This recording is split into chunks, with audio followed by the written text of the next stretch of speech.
أشرقت نفسي بنور من فؤادي حينما رددت يا رب العباد. I'll share with you a real life story that happened at our time. A man who went to the work in the Gulf countries, in Emirates, for years, 20 years. Very poor to begin with, he became wealthy. His father was a very righteous man. He used to be the imam. This is a real life story, it's not a sci-fi. So the man, after accumulating all his wealth, he sent to his father, "My father, I want to get married. A lot of the years passed by without getting married. Now it's the time. And I want you to choose a wife for me. And I want you to go ahead and put the marriage contract together. And I want to go into the actual marriage. The wedding day, I want it to be the day that I arrive, and I don't want to see her." This is how much trust this man, this young man, had in his father. Of course, a righteous man knows that the Prophet ﷺ said a woman is asked in marriage for 4 reasons: wealth, beauty, lineage, and the deen. You better go for the deen. He'd chosen a quality religious woman, wife for his son, but yet her physical appearance was not the best. The son arrives to Egypt.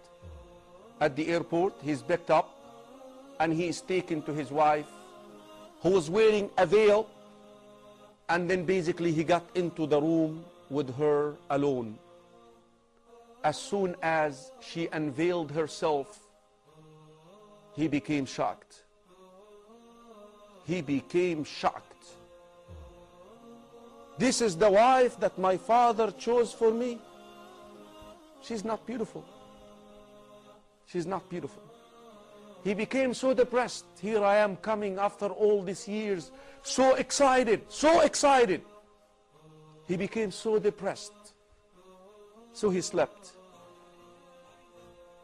Towards the last third of the night, the wife, who understood the reaction of the husband, she tried to wake him up. He refused. She tried again. He refused. And then she sprinkled water on him to wake him up. So he waked up, and she spoke to him, and she said, "I know how much disappointed you are, and I understand I'm not beautiful. But you know what? I wished to get married for one reason. I wanted to implement the hadith of the Prophet ﷺ when he said, رحم الله رجلا, may Allah have mercy on a man who wakes up to pray at night, and then he would wake up his wife, and if she does not wake up, نضح عليها الماء, he would sprinkle water on her to wake up." And this is the segment that she wanted to implement.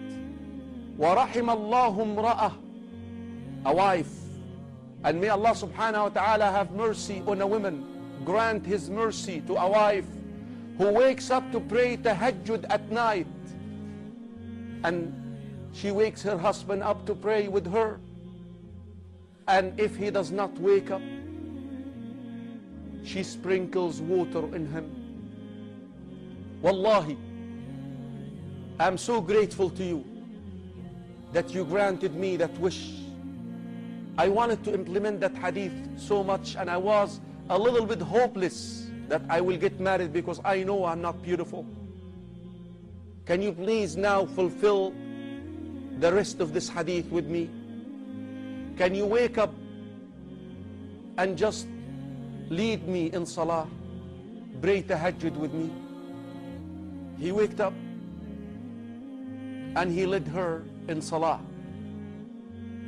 Brothers and sisters in Islam, this man swears by Allah that as soon as he ended his tahajjud, leading her in salah, I looked at her as if I'm looking at the most beautiful woman in this world.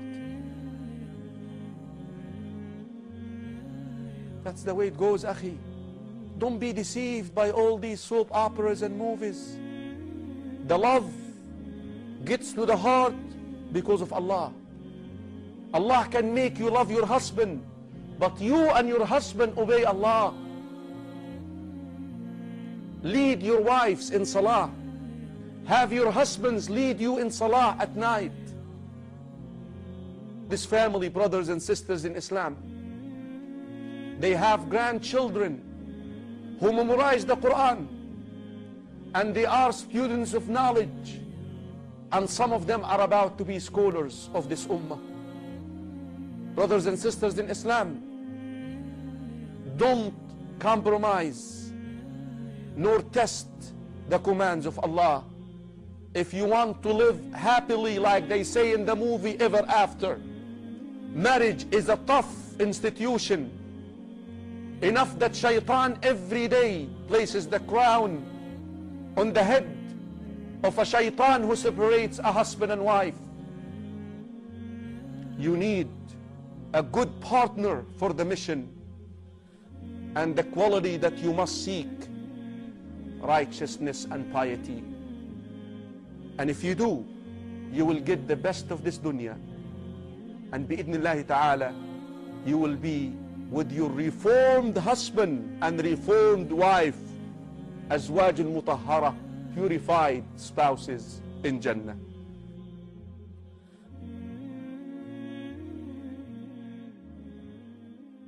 The Prophet alayhi salatu wasalam is not prepared.